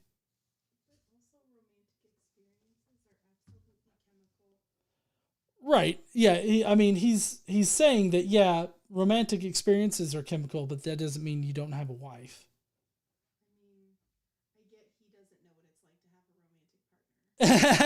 Casey understands that this guy doesn't know what it's like to have a romantic partner. Clearly. Well, drug trips show that spiritual experiences are from the brain. Okay. I don't see how this is an argument or anything like that. Well, people who have had both drug trips and near-death experiences say that they're completely different categories of feeling. I mean, yeah. I think, hold on, sorry. I think they are different experiences, but, and neither of them prove or disprove that a God exists. But also, more to the point, this is not an argument that's used by atheists. Like, we're not using this as an argument against God. The story of Jesus was copied from the story of Horus or some other ancient character. I don't think that atheists should say this at all. I have seen atheists out there like make this particular argument. This is a bad argument. So it's not like this has a poor understanding of how religions develop. And how Christianity developed was that it was a syncretization with Hellenistic mystery cults, as well as other religions that were going around in the area and other religious ideas that were popular amongst the people. Syncretism is not the same as copying. Syncretism is seeing, oh, they have this guy over here that does these things. Our guy is better, and he also does these things. Look at how much better our guy is. That's syncretism. That's not copying from the previous people. That's seeing that they have an idea, and then you're saying, oh, well, our religion already has that. Like, you're highlighting that particular aspect of your religion, or you're explaining how your religion already provides that. Okay, dude, that's a Reddit atheist level myth. Even atheist scholars know that that's silly. Faith is the opposite of logic and reason. No, it's not. Faith just means trust. Anytime you eat food, you're having faith that it's not poisoned, even if you can't scientifically prove it. If you're married, you have faith that your wife loves you, even if you can't scientifically prove that. And if you tried to scientifically prove it, she'd probably get very mad at you because it would mean you didn't trust her. I mean, I feel like both KC and I show on a daily basis, demonstrate, which is a key part of science, demonstrate that we love each other. I mean, we do have faith in each other, like in several instances, in several different ways. We do have faith and trust in each other, but we could also scientifically prove that we both love each other through our actions. That would be called evidence. Now, I'm not saying that faith is the opposite of logic and reason as far as this ambiguous faith that's being referenced here. Faith is having trust in something when you don't have adequate evidence to justify that trust, is the faith that's being discussed. And like the whole, your food isn't poisoned. Well, that's because our past experiences suggest, and there's no current context that would suggest that our food would be poisoned.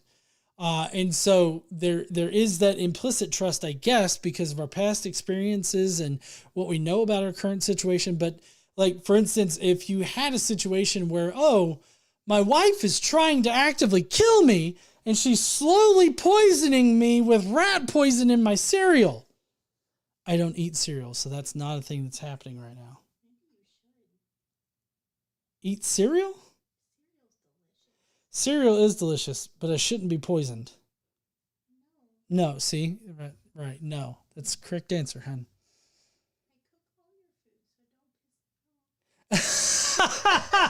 She said, I cook all your food, so don't piss me off. Fuck. You're like DoorDash? Yep, DoorDash forever. Anyways, so faith, like the faith that's being discussed here, like broadening the definition of faith isn't helping. It's just convoluting the conversation. It's kind of creating this equivocation in definitions here, because the faith that's described by God in the Bible, by the Bible in general, is this faith without evidence, like this trust in things without evidence. And there's significant amount of evidence, given the situation, that your food's probably not poisoned. There's significant evidence to prove that your wife loves you. And so, I mean, what we're talking about here is blind faith. That is absent of logic and reason. And I wouldn't suggest that atheists say faith is the opposite of logic and reason, but I would say that correctly describing the faith described by the Bible is a useful rhetorical tool when you're in a conversation. Because I feel like anybody that asks you to believe without any kind of evidence in something, I feel like they're just out to con you. That goes for, you know, love in a marriage or a relationship of any kind. You know, definitely be suspect of your food, like when you're out in a public restaurant. Just watch Kitchen Nightmares and you'll understand what I'm talking about. Evolution. What? It does. Like, watching Kitchen Nightmares makes it fucking hard to eat out anywhere. Especially when you walk into a restaurant, they've got a large menu. Oh, yeah. You know what that means in the kitchen. Yeah. Like, if you're ever eating out at a place and they have a huge menu, do not eat there, because they're probably using 25-day-old, like, olives or something.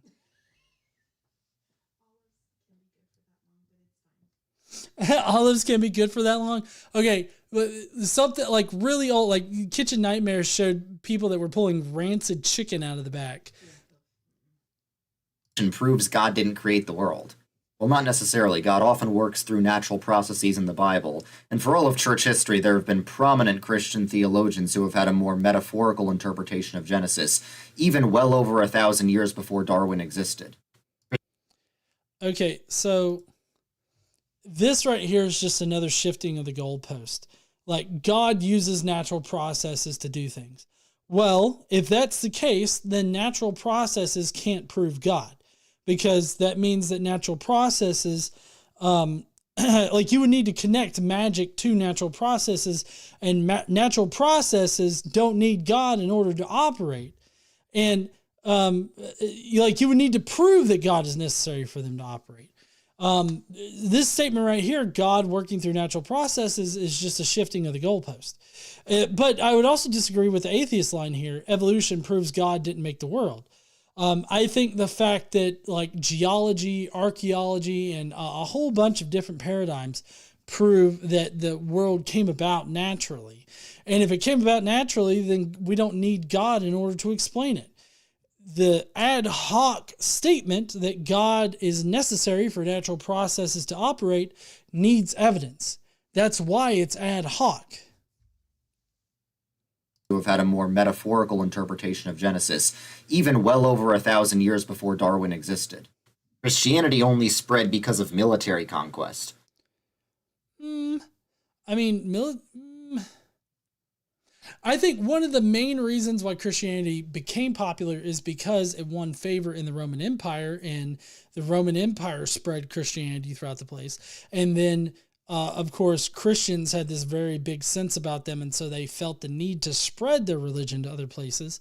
But I don't think that the only reason why it spread was because of military conquest. Like, that was definitely one of the mechanisms for it. But I also don't think that this is an argument against Christianity or God. Well, eventually they did do military conquest, but for the first 300 years of Christianity, it was illegal, and it took over the Roman Empire despite that because of how popular it became. This is not exactly true either. Like, it wasn't that it was illegal. In fact, Pliny the Younger, in the beginning of the early second century, Pliny the Younger was persecuting Christians, but he didn't know why. He didn't know why it mattered. And he eventually was told that, he didn't need to persecute Christians. And so, I mean, it wasn't that it was illegal. People could practice Christianity just fine. They just also had to pay tribute to the Roman gods. And so, I mean, that's the only thing that was denoted there. But also, this doesn't make Christianity any different than other pagan religions at the time. In the Roman Empire, you had to worship the main Roman religion. And if you didn't, then you were going to get fucked up. And that goes for all versions of religion. So, I mean, in that sense, every religion except the Roman religion was illegal. It wasn't anything specific about Christianity. Constantine invented what we now know of as Christianity.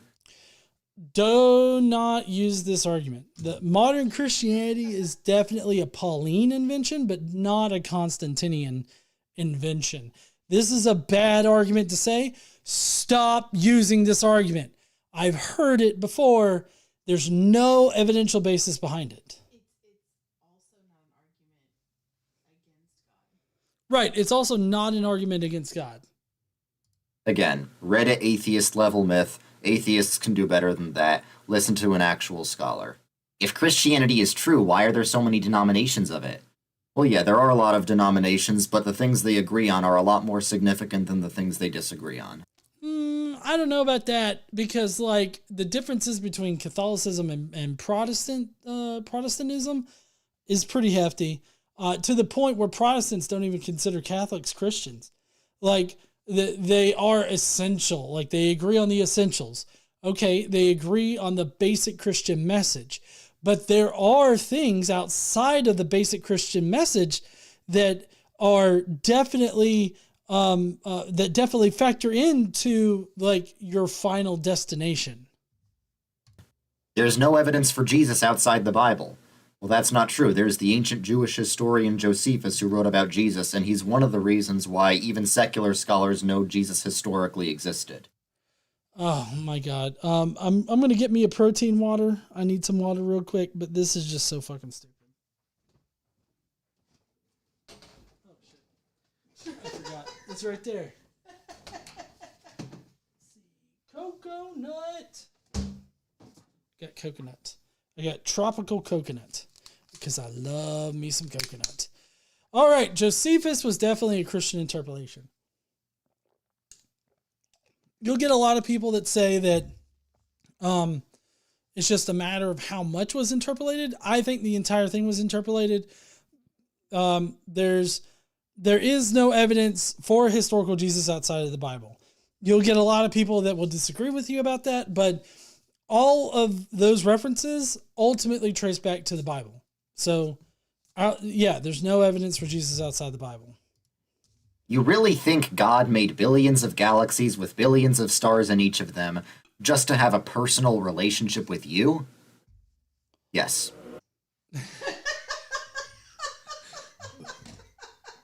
That's it. Yes. Oh. He did it, honey. He proved atheism is wrong. Yep. He believes something utterly fucking stupid. He definitely destroyed atheism.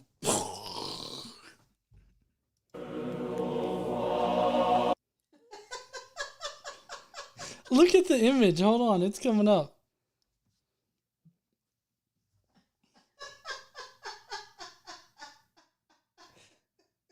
Atheists destroyed. They're left weeping in the stars. Praise Jesus and suck that dong.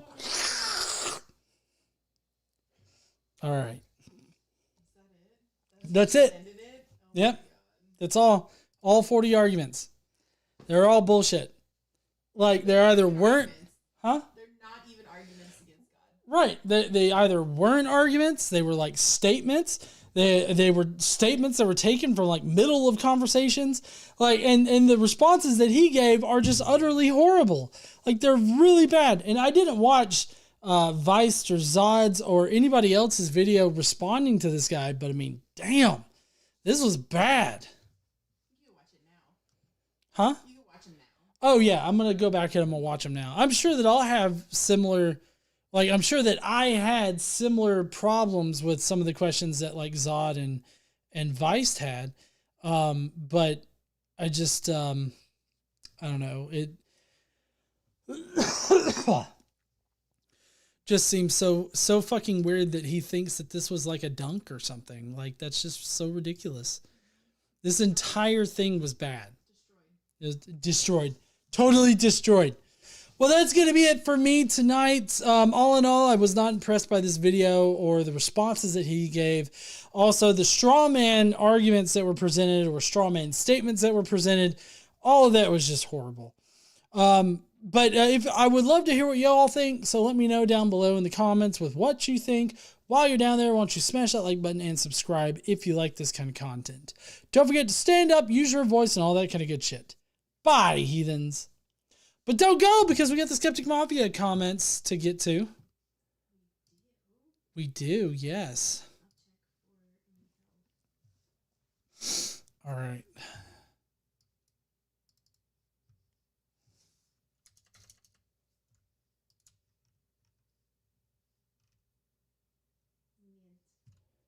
Niet.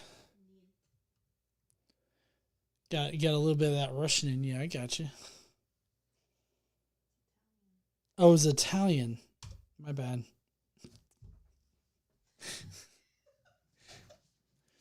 All right, first up is Tomato Zumi bangs herself. Herself. I got you. Oh, wow, yeah, I just started to watch, but then realized it's just a total gish gallop of mess. He just breezes over the arguments without actually providing anything of substance behind his arguments. Therefore, I'll leave the debunking to you and keep this short and sweet. So you know what time it is? That's right, it's ASCII time, and it's a Pikachu. If you're in the Mafia and you're in the chat right now, do the Pikachus that are down there, because that's what it is. And if you don't want to confuse Pikachu, go ahead and give that like button a big wet lick. While you're at it, lick the subscribe button too, as well as a ding the bell. Fuck it, just go all out and make out with your phone. No. Just give the whole screen a big, wet, floppy lick. That's disgusting. That just makes me want to clean my phone. Casey is now getting the Clorox wipes and is cleaning her phone. And remember, Casey is always right. Eat your goddamn fruits and veggies and drink some fucking water, you heathens. Tomato out. I've got my water. See, it's protein 2.0, protein infused water, electrolytes, 15 grams, and it's tropical coconut, and it's delicious. I have one of those, but I also have regular water. Yeah. Now, coconut water that you buy in the store tastes Disgusting.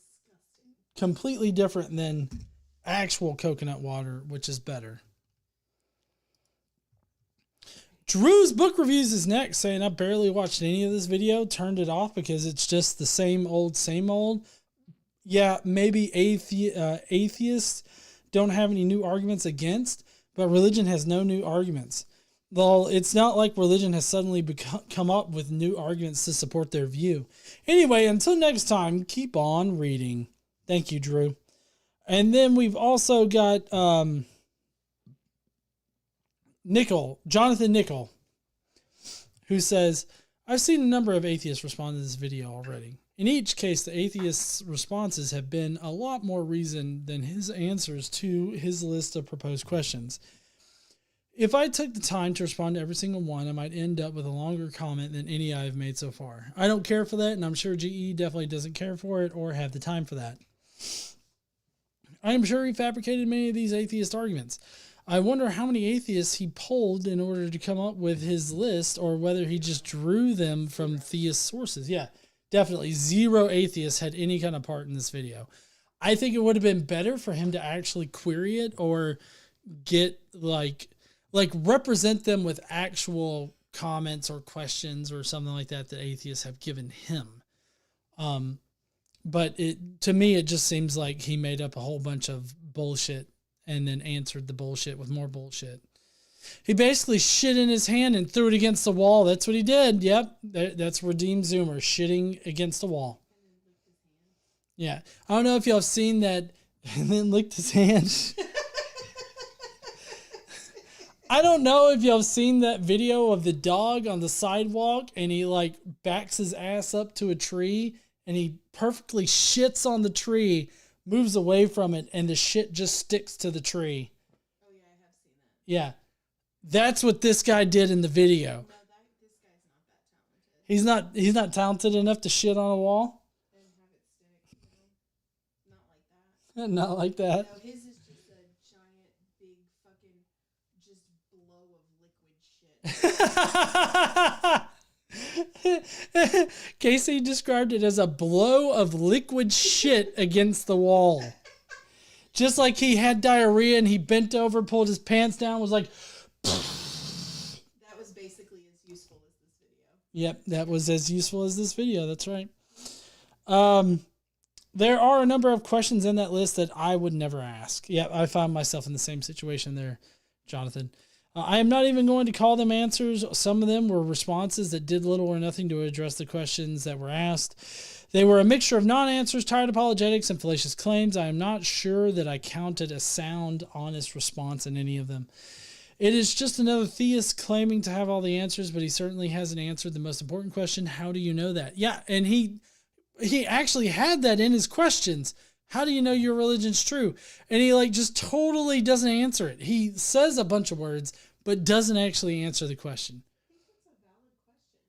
It is a valid question. It's not an argument against God. It's just saying, how do you know? Yeah, I mean, I think that's a very solid question to ask, and I'm very disappointed in how this guy decided to sidestep it. I've never seen any of them offer any demonstrable proof of their position, and isn't that all we are asking for? That's how I started this entire thing, was saying that I just don't see the evidence that should compel me to believe in a God. Provide me that evidence and I'll believe. But they have yet to do this. So we are stuck here not being convinced, and we are also done with the comments. Thank you so much there, Jonathan, as well as others. We've got Jester, who says a whole new meaning to look at the trees. Yep, look at the tree where the dog shit on the tree perfectly, planted it like it was like a proximity mine. But that's not what he did. He just diarrheaed all over the wall is what he did. He didn't have time for any kind of finesse. You have been blessed by Christ. Now go forth and suck my dong. Yeah, no finesse. There's finesse on shitting on a tree. I mean, you seem to think that there's more finesse in shitting on a tree like that dog than whatever the fuck he did in this video. Right? I feel like we have evidence that the dog is more intelligent than he. I would agree. All right, honey. Sorry. All right, heathens. I had you on my mind, always. So, all right, heathens, that's going to be it for tonight. I hope that you guys enjoyed it. I know I did. This was a fucking horrible video, but I'm glad that you guys stuck here with me all the way through it. Let me know what you think down below in the comments section, and I guess we will see you heathens next week when we got a bunch of shit going on. Also, happy belated birthday to Jane and Gary. Oh, happy belated birthday to Jane and Gary. They both had birthdays? I mean, I don't know that they're still here, but earlier. Yeah. Earlier Maybe they'll come back and watch, but here we go. Happy birthday to you. Happy birthday to you. Happy birthday to Jane and Gary. Happy birthday to you. Dun, dun, dun. Syrian says I was peeing. Well, now you've shat yourself because you heard me fucking play. Anyways, y'all have a great night. I hope you guys have a great weekend and everything, and we will see you heathens later. Don't forget to stand up, use your voice, and all that kind of good shit. Bye, heathens.